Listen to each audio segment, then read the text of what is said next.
Audio Jungle. The Packers, last season, 2023, they finished 9-8, second in the NFC North. Home record 5-3, away record 4-5. They dropped some weird games. They did have some weird games. Lost to Denver, lost to the Raiders, lost to the Giants, lost to the Vikings twice. But ultimately, it was really the tale of two seasons for them. 3-6 start, and you infamously, after a primetime game, I love bringing this up, tweeted out that I never want to see the Green Bay Packers on primetime ever again. And then since that tweet, they went 6-2 to end the season with a big playoff win over the Cowboys. I mean, you talked about it when we previewed the Cowboys. The 48-32 final score really didn't indicate the full scope of that game. And then the loss to the 49ers by a field goal, 24-21. Really, really strong season by them to round out the entire year. So what do you think about the Packers last year? I mean, yeah, this was the tale of two seasons, honestly, in one for them. Yes, I did tweet how I never wanted to see them on good times on a nationally televised game again. And ever since then, they basically turned up and proved me wrong. It seems like we have a funny way of like jinxing people and teams into like playing well. Now the DK Metcalf one was crazy. Yeah, exactly. That's what I was just that about was to so reference. crazy. So that's what I was just about to say. So Packers fans, you should be thanking me. True. But yeah, it was crazy just how bad they looked in the first half of the season, and then they pretty much like changed their whole style on offense from like a play calling, aggressiveness standpoint, and it benefited as we saw the back half of the season. And then I did want to just touch on that playoff game. They were winning 21-14 in the fourth quarter, and then they gave up 10 unanswered fourth quarter points, which rough. Yeah, definitely. First thing I want to say is ultimately this is an extremely successful season for the Packers. Like they lost to a field goal to the team that played in the Super Bowl. What more can you like really ask for? Playing the NFC Championship, like beyond successful season for them. I think so. And they're the youngest team in the NFL. Definitely. And you mentioned a few things. One, everybody said that Jordan Love struggled in the beginning of the year. Even throughout his whole struggles, he was a top 5 quarterback across the board, even struggling early on in the season. What I think really changed was it felt like LaFleur was trying to protect him a little bit. And at a point, he was just like, what am I doing? Jordan Love has it. He's that guy. And I just need to cut him loose and let him do his thing. And that's exactly what he did. One thing that I do want to mention, Matt LaFleur is an all-time underrated head coach in the National Football League. He has won 67% of his games. As of right now, he is in that, like, wouldn't put him at like the top tier, but I think he's like at the tier under. And if he goes and plays in one of these Super Bowls in the next few years or whatever that may be, I think he can be up there with like the Shanahans, the McVays, etc., as being this offensive guru who's able to like completely put their team on a different level every single season. Yeah, I had that in my notes as well, that I feel like it didn't really, the magnitude of what the Packers did almost doesn't feel like we like talked about it enough. It's so difficult to start out that badly and then completely like change your offensive philosophy halfway through a season and find yourself in the NFC Championship, one quarter away from playing in the Super Bowl. So yeah, I think Matt LaFleur is extremely underrated and should have deserved more recognition for the turnaround of the Packers, especially on offense. So a couple things here. Weeks 1 through 9, like one of the things that I mentioned earlier about what an issue was on the offensive side of the ball was lack of explosiveness, poor like play calling, and then like they were one of if they were one of the worst teams in the first half at scoring points. Um, so like weeks 1 through 9 in the first quarter, they averaged 1.6 points, and the only two teams worse than that were the Jets and the Giants. And then um, in the second quarter, they averaged 2.9 points, and that was the worst in the NFL.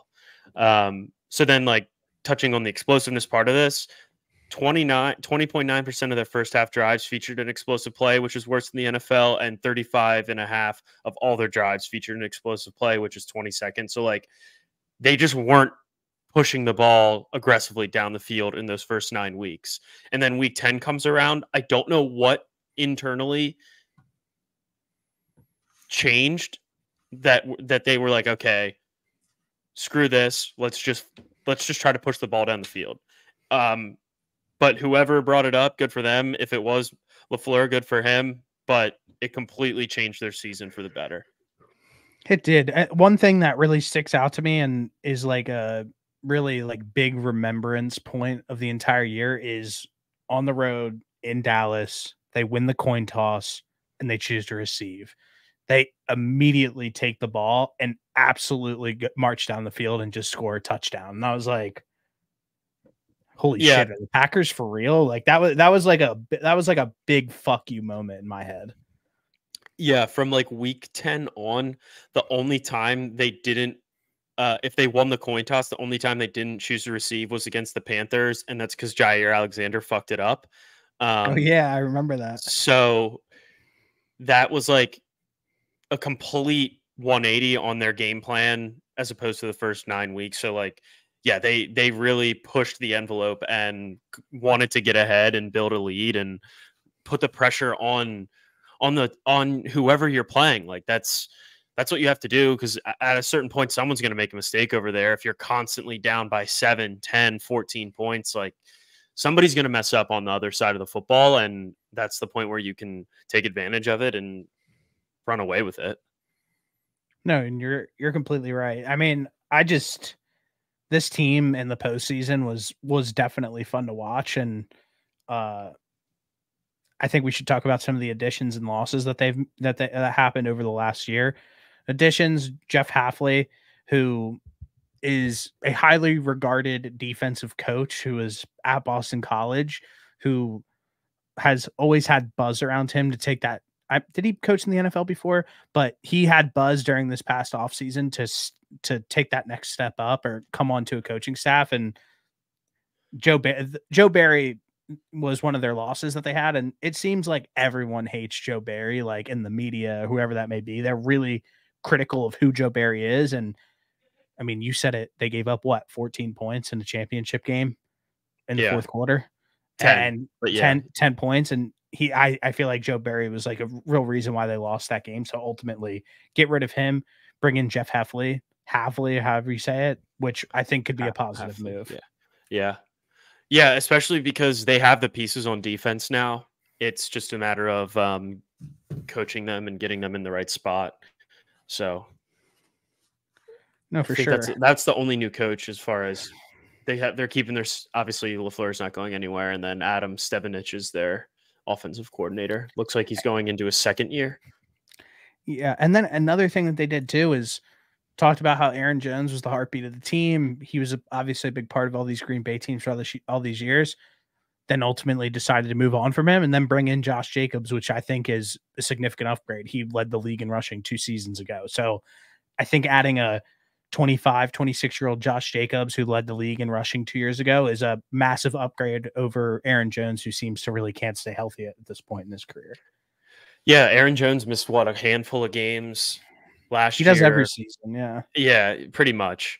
And it was just time for Josh Jacobs to get out of Las Vegas and like actually play on a good team where his timeline matched up a little bit better. And I think Green Bay is probably like one of the few locations where it matches up perfectly.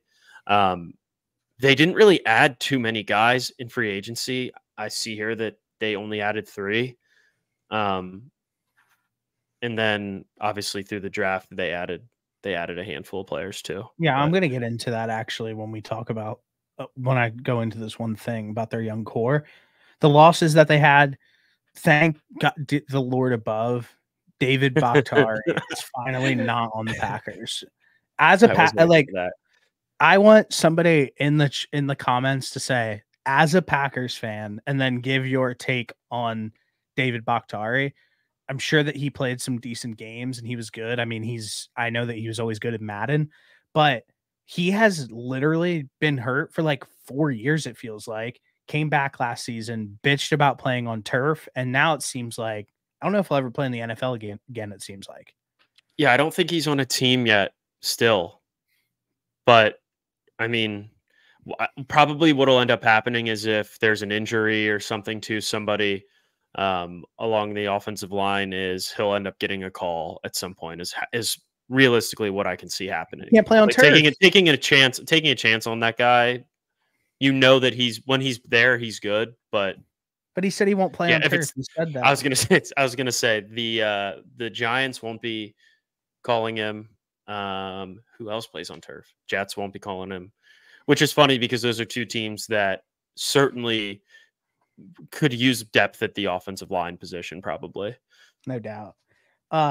Another loss that happened too, same thing that they did to Aaron Jones, they did Devondre Campbell, who's literally been in Green Bay forever, it feels like. Said that they wanted to be a part of the future, ultimately ended up cutting him, and then they went with, I mean, they got Quay Walker and they added somebody else in the draft. But Edgerrin Cooper. It seems like their goal right now is to just stay young. Like keep these young guys, keep all of this young core together, and just if there are older guys who we don't really see if they're not staying healthy, whatever that may be, like let's get rid of them and get some people in who are healthy. But I wanted to go over their young core because it's ridiculous. And if I was a Packers fan, I'd be so amped up. At wideouts, you have Christian Watson, who broke out with Aaron Rodgers, was injured last year, but he has a heavy left leg. So heavy. It's like 4 pounds a heavy. Wait, no, I thought it's shorter. It's shorter than the other one. No, it's heavier. One? I thought the reason that it messed up his hamstring is because it was short. There was a leg that was shorter than the other one, like my uncle. Oh, I saw that it was heavier, like Alvin Kamara. Okay, well, either way, he's got a leg. Yeah, he's got a leg, and we saw what happened. Alvin Kamara fixed the weight of his leg, and he kind of balled last season. So maybe Christian Watson can get healthy again. Jalen Reed, who I love, I think he's such a dog. He's a gadget guy, but he's also able to make plays downfield, has good hands. He scores a ton of touchdowns. Romeo Doubs, who he didn't really have much of a role for them in the back half of the season last year, but when he did have his games, he's special. Bo Melton, Dontavian Wicks, who like everybody seems to think he's the second coming, like Devonta Adams, which I obviously haven't seen yet, but I think that he could probably be good if everybody's that excited about him. And then Luke Musgrave, the tight end they took last year, who I think is a good young tight end. You have Jordan Love, you have your guy at QB, you got Josh Jacobs, Marshawn Lloyd you took in the draft, and then on the defensive side, you need Preston Smith to stay a little bit more healthy. He's special. You re-signed Kenny Clark. Kenny Clark's good. You have Rashawn Gary. He's a dog. You have Quay Walker, who I like. You draft Edgerrin Cooper, who I thought that he was going to be a first-round pick. Javon Boland out of UGA, who seems like, I know Mel Kiper was like big on him. And yeah, I think you saw him play at Georgia. He literally was like such a dog. And then you add Xavier McKinney and then you keep Jair Alexander. I mean, all these guys are 27 and under, 26 and under. I was going to say the oldest guy out of everybody that you just named is Preston Smith. He is, I don't know exactly how old he is, but he's over 30 or right at or 30 years old. But either way, like everybody on both sides of the football for them is they actually wait. That's not possible. What? How old is Jordan Morgan? The tackle that they took? Yeah, this is definitely marked off wrong on here, but it does have him listed as over 30 years old, but that's not right. No, he just got out of college. If he's over 30, we have a problem. I know. I was going to say there's no way that's accurate. But yeah, it's literally just Preston Smith who's over 30, the entire offense is young as fuck. It's Yeah, oh, and Sean Clifford's the backup quarterback. nice and talented. Yeah, for sure. Ultimately, all these guys are really talented on the offensive side of the ball. I think that like it's undoubtedly like all of these receivers are special. I think everybody watches these receivers and it's in agreements no matter what fan base you are, who you are, like they have multiple guys who are like legitimately special on this team, which is honestly rare. Yeah, and then on the defensive side of the ball, they did get, like you said, Xavier McKinney, and they drafted Edgerrin Cooper. Those were two guys that I wanted the Eagles to bring in, so I'm kind of jealous that the Packers got them. No, so let's talk about. I feel like we're like at a disservice right now because we got into this. I feel like we like have to talk about the Jordan Love deal because everybody was obviously like jaded on it, I guess. But what's your original thought on the deal? I mean, go ahead and read it off. You're about to read it. Yeah, I have it right here. 4-year, $220 million extension. I mean, would I probably do this? Yes, I would offer him this money. Let me read you these stats from week 11 forward on Jordan Love. He was number 1 in total touchdowns, number 1 in total passing yards, number 1 in lowest sack plus interception rate, number 1 in touchdown to interception ratio, was number 2 in the fewest interceptions, number 2 in first down rate, number 3 in completion rate, and number 3 in third down conversion rate. I don't know, but I have a hard time believing that that's fake. Like that we're not going to see that again.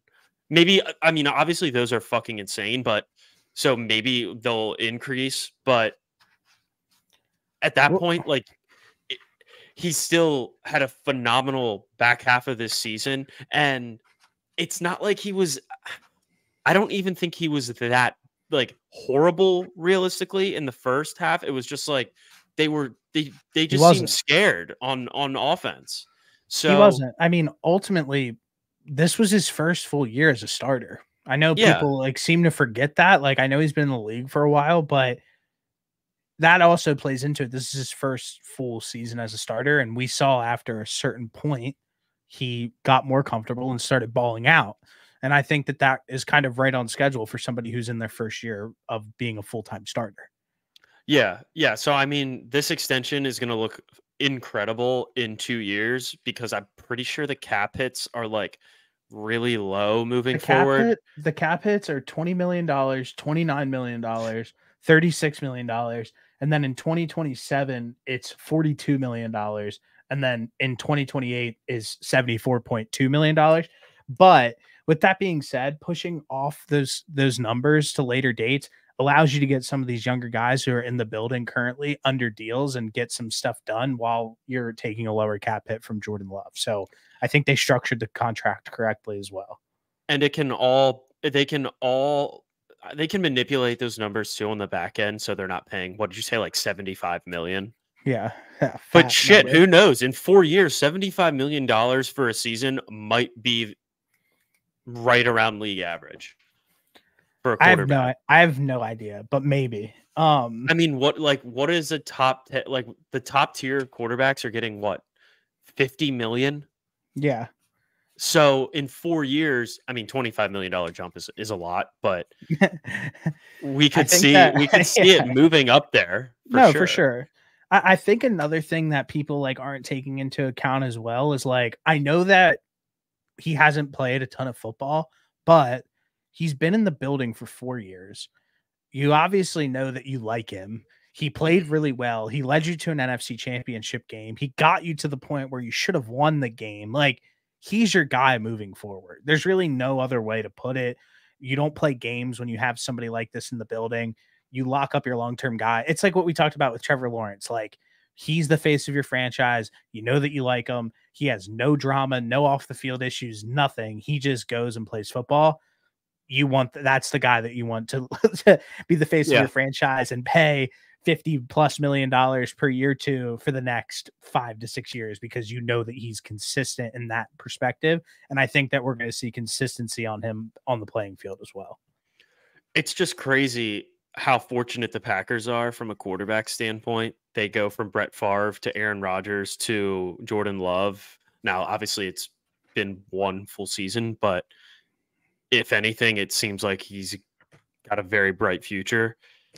I don't know. Like, I can't think of a team that's really had that much success at the quarterback spot outside of the Packers. Like, they've had a solid quarterback for 30 years. I know. And it's crazy.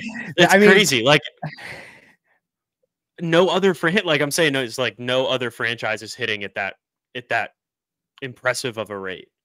Like, nobody that I can think of, like I said, is going from Brett Favre to Aaron Rodgers to like Jordan Love with like almost no blips on the radar in between.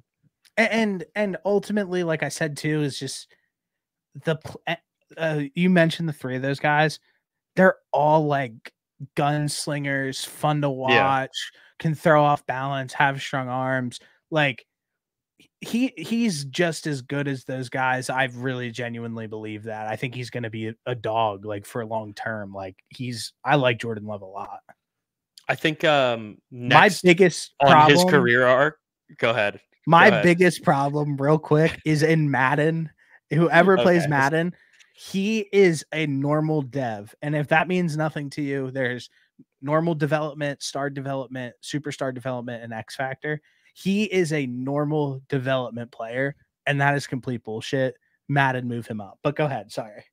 Oh, I was just gonna say that like the next thing that he needs on his career arc to like be successful is like he needs something kind of weird outside of football. Like Brett Favre's thing was like sending nudes to people inside the Jets organization, and then Aaron Rodgers is like, whoa! And then Aaron Rodgers' thing is being a conspiracy theorist, but also he might say some things that are true. So I'm wondering what career arc Jordan Love has outside of football. Well, listen, Jordan Love, handsome dude. I can admit it. He just married his girl. Is with all due respect.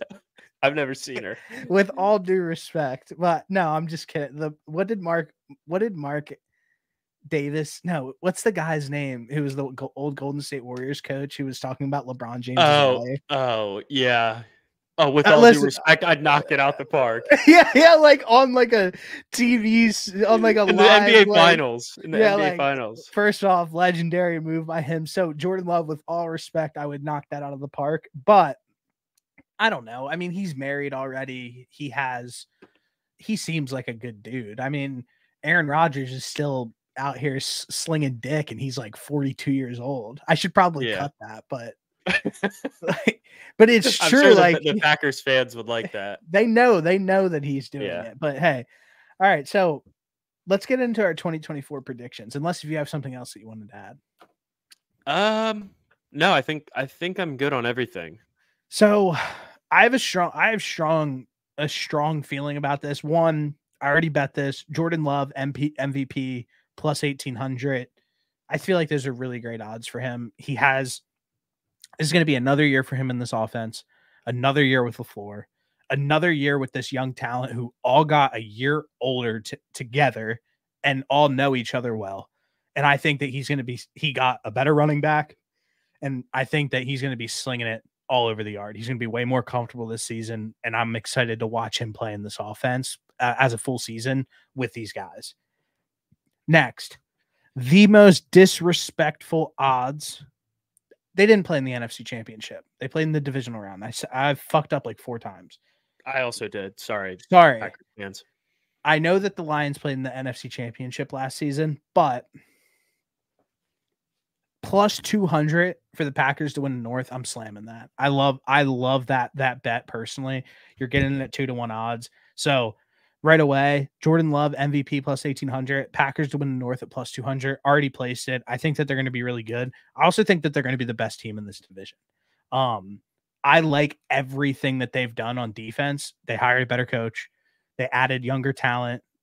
If they can keep their core guys on the defensive line healthy, Gary, Kenny Clark, Preston Smith, and Jair Alexander stays healthy, I mean, this defense is going to be special too. So I think that out of all of the teams in the North, outside of the Bears, because I am high on the Bears as well, I think that this team definitely got better out of everybody. Like they're the closest, in my opinion, to take the next step to win the Super Bowl.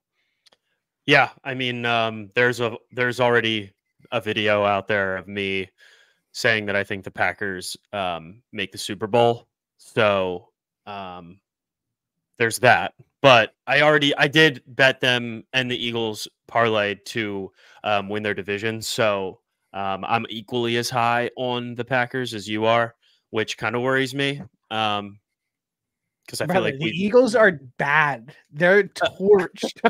like I just have them to win the division. I know that you got that Eagles fans are not able to internalize this yet, but it is over. Okay. Jalen Hurts is done. The team sucks. And you guys are literally going to be sitting there halfway through the season having a panic attack about how bad the Eagles are going to be. But go ahead. I hope that's not true. But go ahead with the Packers. Sorry. I parlayed those two to win their divisions. I love the Jordan Love MVP bet. But yeah, I think that the Packers are going to make it to the Super Bowl. I don't know against who yet from the AFC. Haven't decided, but I'm high on them. I think they're going to be very good this year. Well, yeah, no shit. How many games do you think that they're going to win? Oh, I've got them winning 1, 2, 3, 4, 5, 6, 7, 8, 9, 10, 11, 12. Nah, that's what I said. 12 games for the Packers. Yep. 12 for the Packers.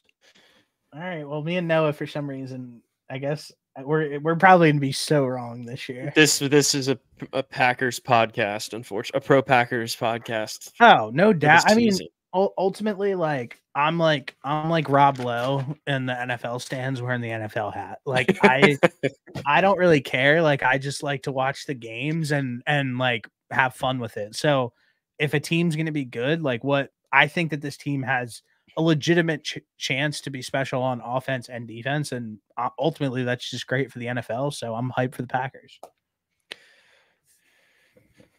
I'm nervous. I feel like a lot of people like them too, which never works out well. We'll get into that, but it seems like everybody still likes the Lions. Maybe. Well, we haven't done the Lions preview yet, so I'm gonna have to. But it does feel like it doesn't feel like the Lions are like people are down on the Lions. That's such a weird division because you have the Bears and everybody loves the Bears now. You have the Packers, and like you said, everybody loves the Packers. And you have the Lions, and like everybody, like it feels like everybody loves the Lions. The Lions just paid literally every single one of their players, and they made it to the NFC Championship last season. Like, which team falls back? And out of those three teams that I just mentioned, because I think the Vikings are a second-class citizen, I think that if you're asking me right now, how would you rank the NFC North quarterbacks? I'd go Jordan Love 1, Caleb Williams 2, Jared Goff 3. And just strictly because I put Jared Goff below those two guys, that's their biggest. That's what makes those teams different. Is I think that the Bears and the Packers have a way more special talent at quarterback than the Lions do. I do. I mean, yeah, I'm not there with Caleb Williams yet, but like, you would take Jared Goff over Caleb Williams right now. Is it for one season or for moving forward? One season. I would probably take Jared Goff for one season. Yeah. I think that's insane. I really do. Jared Goff's played in a Super Bowl and has played in an NFC championship. Yeah, Jared Goff also played in the Super Bowl, and then the first thing that they did was get rid of him because they knew he couldn't do anything with it. But I don't know. Like, I think Caleb Williams is going to be great, but I don't know yet. For one season, I'm taking the guy that I know. So you're taking the guy who's okay, rather than the guy that's special. But we don't know, we don't know what Caleb Williams is going to be throughout a We course of do. a season yet. We do. I He's hope going we to be do. special. He's going to be special. I hope so. Then I'm right. But but with all that being said, for yes. next year, I do think that those two guys at QB are better than Jared Goff. That's why I would put my chips in on those two teams to be. I don't know what the Bears are going to be next season. I think that they have an opportunity to make the playoffs, but that would mean the Lions would probably have to be out of the playoffs, which would be crazy. But I think I think the Lions missing the playoffs this season is more likely than the Packers missing the playoffs this season. Oh, 100%. So that's the way I'm looking at it currently. I mean, the Packers added like 3 guys that are going to come in and probably make an immediate impact. McKinney, I completely agree. Edrin Cooper and Josh Jacobs. We didn't do the Lions yet, obviously, but just like Javon Bolin, real quick, is going to be special. But keep talking about the Lions. He's going to be, he's going to be so good. I was going to say it's also really hard to make it back to the NFC Championship again. Even though I still think Detroit has a really good team, it's just a hard thing to do in back-to-back seasons. Listen, we'll talk about so like a step back isn't like completely out of the question. No, I just don't know if it's a step all the way out of the playoffs. Yeah, no, I'm with you. Let's talk about we'll talk about the Lions another day. Packers, we love you. We'll get to it. Lions fans, you're fucked. Audio Jungle.